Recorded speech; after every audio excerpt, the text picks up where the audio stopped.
सालों से कहावत सुनते आ रहे हैं कि हर एक कामयाब व्यक्ति के पीछे एक औरत का हाथ होता है। तो क्या एस्ट्रोलॉजी भी यही कहती है?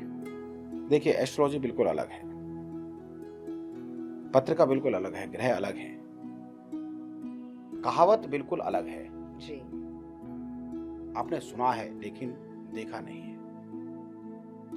अनेक लोग देखे होंगे आपने जिनकी शादी नहीं हुई और अपनी चरम सीमा को, उन्नति की चरम सीमा उन्होंने ही प्राप्त की है। जी बिल्कुल। चाहे आध्यात्म की चरम सीमा हो, चाहे उन्नति की चरम सीमा हो, उनको ही प्राप्त हुई है। इसका मतलब ये नहीं हुआ कि जिसका दाम्पत्य जीवन बसा ही नहीं,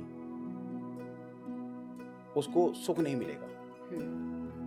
अनेकों लोग आपने देखे होंगे जिनकी मैरिज नहीं हुई, जी। विवाह अभी तक नहीं हुआ, दाम्पत्य जीवन का उन्होंने आनंद लिया ही नहीं। अटल बिहारी वाजपेयी, डॉक्टर एपीजे अब्दुल कलाम, नरेंद्र मोदी जी, विवेकानंद जी, अनेकों ऐसे महानुभाव जिन्होंने सुख की चरम सीमा को प्राप्त कर लिया। जी। लेकिन कौन से सुख की चरम सीमा? देखिए, आपके हिसाब से सुख अलग है, मेरे हिसाब से कुछ और है, और किसी दूसरे व्यक्ति के हिसाब से सुख और कुछ होता है। जी। जिस व्यक्ति की शादी नहीं होती, मैरिज नहीं होती, दाम्पत्य जीवन का सुख नहीं होता, ऐसा नहीं है कि वो बड़ा बिजनेसमैन नहीं बन सकता। सबसे पहले बिजनेस का हाउस जो है वो सप्तम भाव ही है। रतन टाटा, जी। उदाहरण के रूप में रतन टाटा को भी यहां पर शामिल कर सकते हैं। उनकी भी मैरिज नहीं हुई थी, लेकिन उन्होंने बिजनेस में अपना नाम रोशन कर दिया। इसका मतलब ये नहीं हुआ कि किसी व्यक्ति के पीछे किसी औरत का हाथ होता है तभी वो जाके उन्नति प्राप्त करता है। जी। अगर वो भाव, सप्तम भाव बलशाली हो, और एक चीज, सप्तम भाव से बिजनेस भी देखा करते हैं, सप्तम भाव से दाम्पत्य जीवन का सुख भी देखा करते हैं, लेकिन अगर एक कड़ी मजबूत नहीं है तो ये जरूरी नहीं कह सकते हम कि उसको सुख नहीं मिलेगा, उसको नाम प्रतिष्ठा नहीं मिलेगी।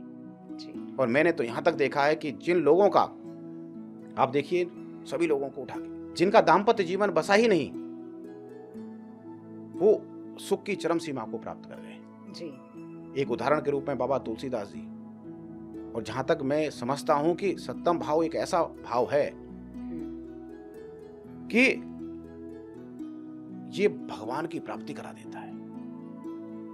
नवम भाव को धर्म का भाव मान सकते हैं हम, लेकिन सप्तम भाव एक ऐसा भाव है, और तुलसीदास की कथा सबको मालूम है कि पत्नी के मोह में आकर के उन्होंने लाश पर चढ़ करके नदी पार कर ली थी और सांप को रस्सी समझ करके चढ़ गए थे। और वहां जाकर के पत्नी ने कहा कि जितनो हेत हराम से, जितनो हेतु हराम से इतनो हरि से होए। उनकी पत्नी ने कहा कि जितनो हेत हराम से इतनो हरि से होए, चले जाओ बैकुंठ को परला पकड़े न कोए। मतलब जितना हित, जितना लगाव आपको इस शरीर से है, अगर आप भगवान से प्रीति कर लें तो सीधे बैकुंठ को जाओगे। तो तभी से तुलसीदास जी ने पीछे मुड़ के नहीं देखा, वो परम पिता परमेश्वर के पूर्ण भक्त बन गए कि अब तो मुझे भगवान की खोज करनी है। और कलयुग में भी आकर के उन्होंने भगवान की प्राप्ति की, उनकी शरणागति ली, उनके दर्शन किए तुलसीदास जी ने।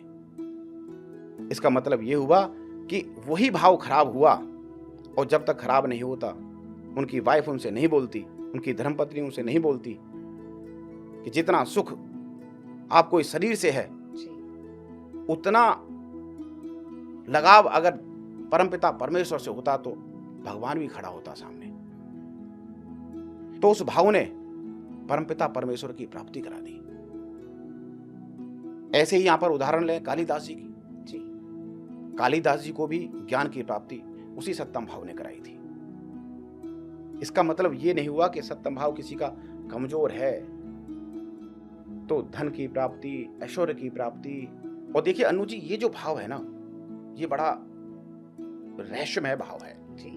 अष्टम भाव को तो हम रहस्यमय भाव कहते ही हैं, लेकिन ये भाव जो है अष्टम से 12th है, अष्टम भाव से 12th भाव है और रहस्य का हो गया।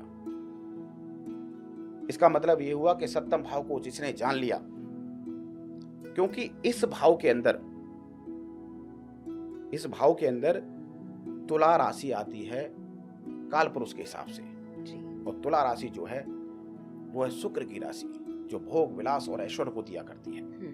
और एक शनि जो है, शनि की वहां उच्च राशि भी है, तुला राशि में शनि उच्च के विराजमान होते हैं जी।